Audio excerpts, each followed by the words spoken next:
ဒီနေ့မှာတော့အခုလိုမိုးရသည်နဲ့အလိုက်ဖက်ဆုံးဖြစ်တဲ့ငါးကောင်းချစ်ဆိုင်ဟင်းလေးချက်စားပြပါတယ်။သက်သွန်ဖြူနီရဲ့ငရုတ်သီးစိမ်းရဲ့ရေစိမ်းထားတဲ့မယန်းသီးချောက်လေးတွေကိုကျွန်မကညက်အောင်ထောင်းလိုက်ပါမယ်။ငါးရဲ့အစီတက်ကိုများများရခြင်းလို့ပေါ့နော်ကျွန်မကငါးကောင်းလေးနဲ့ငါးပိုက်သားလေးကိုသုံးထားပါတယ်။သူကကြတော့ Omega 3 ပါတော့ခန္ဓာကိုယ်ကောင်းကျိုးအတွက်အများကြီးအကျိုးပြုတယ်ပေါ့နော်။ပြီးရင်ကျွန်မကထောင်းထားတာလေးတွေထည့်မယ်။ငပိနည်းနည်းထည့်မယ်။စားအချုံမုံအရတာမုံလေးနည်းနည်းရယ်စီလေးနည်းနည်းရယ်နွန်းနွန်းမုံလေးထည့်ပြီးတော့မှသူတို့ကိုလုံးလိုက်ပါမယ်။ပြီးရင်ကျွန်မကစုံစေးရည်လေးနည်းနည်းထည့်ပြီးတော့မှတည်ထားလိုက်ပါမယ်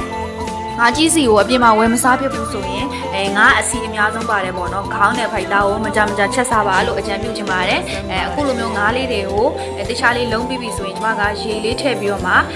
ဖုံးလေးအုပ်ပြီးဆက်ပြီးတည်ထားလိုက်ပါမယ်